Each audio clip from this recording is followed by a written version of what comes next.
Sa Diyos tayo humiling at tiyak na tayo'y gagaling. Sa mundo ngayon, ang daming may sakit. Marami tayong kakilalang may karamdaman. Ang iba'y ilang taon na. At hindi lamang sakit pisikal. Maraming sakit ang tao. Pisikal, emotional, psychological, spiritual. Pero kung anumang klaseng sakit yan, gagaling at gagaling tayo kung tayo lalapit at hihiling sa Diyos. Bakit hindi tayo gumagaling? Minsan tayo nagtatanong, ang tagal-tagal ng sakit are, hindi pa gumagaling. Baka kulang ang ating pananampalataya. Pray. Pray without ceasing. Don't stop praying. Don't stop believing in God. Minsan, sinusubok tayo ng Panginoon.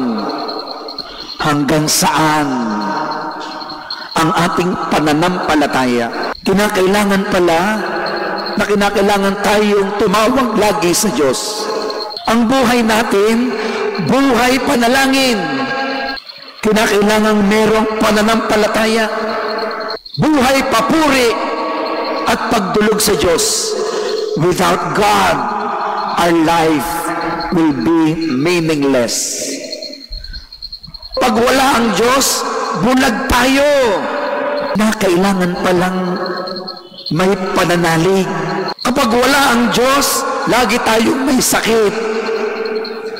Kapag walang Diyos, walang saysay ang ating buhay. Kaya kinakailangan sa araw-araw, tumawag tayo sa Diyos.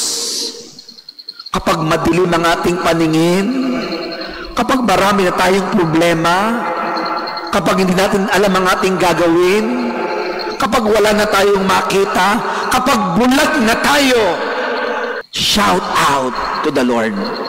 Lord, Jesus, anak ni David, mahabag po kayo sa akin.